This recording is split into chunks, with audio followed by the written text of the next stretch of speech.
So if we have a look at the Rode VideoMic Pro Plus with just a Rikert fur windshield on the standard microphone, you see the back is exposed and the back is very sensitive to wind.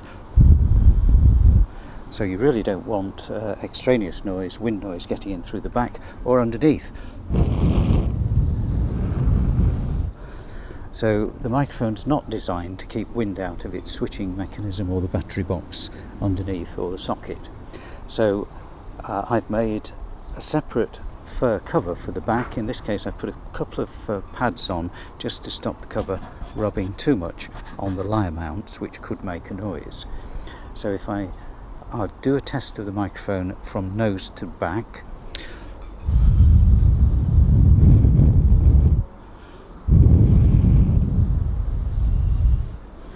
And I'll now put the fur cover on, if I can get it back without too much effort.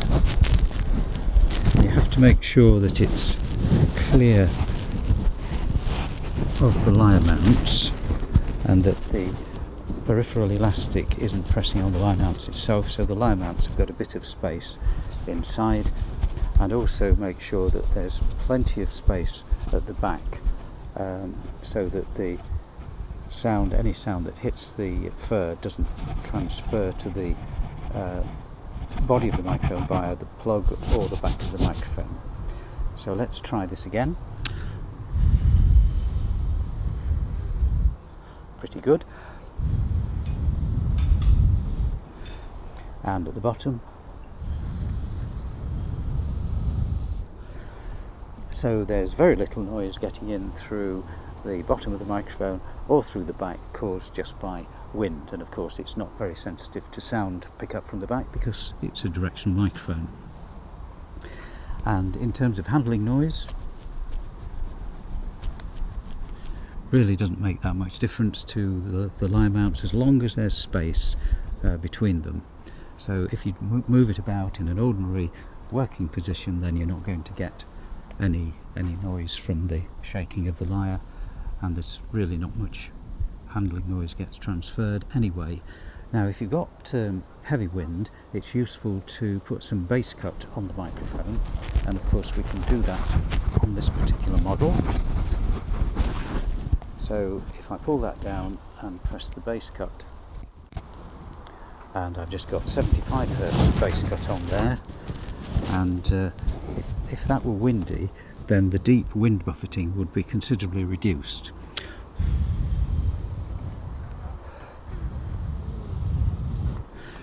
Whereas the voice would remain more or less the same. So I'll take that microphone away so that we're not getting both, and that's with the 75 Hz bass cut.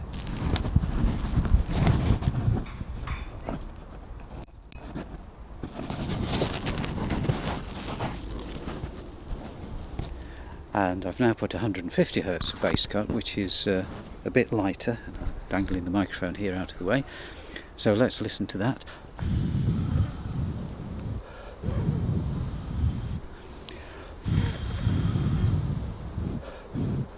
So if you're in a really windy situation, then the 150 Hz bass cut will take away that nasty thumping noise of the wind, although of course the voice gets a little bit lighter and it's not quite as rich. But if you're outside and you're trying to get a good recording, then that's the way to go.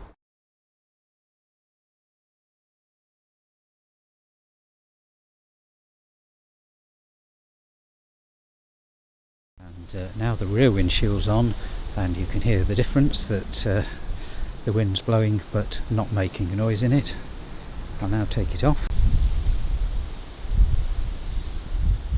So you can hear the wind just catching the rear of the microphone, and it's now been put back, and the wind's dropped a second. Right, it's coming back now. So this is quite breezy and not really making any impact at all, and you can hear it just a little bit of course with the bass, and I'll now take it off. So that's with it off as the gusts blow into it. I've I've dropped 150 Hz of bass cut on that, which is actually quite a lot. This is quite strong. So with the bass cut on, I'll take the back off so you can hear it in the back, but not as loud because the bass cut is on at 150 Hz, so it's not cutting off my voice as it was before. And I've now put the back windshield on, and that's pretty impressive, so I think that's a success.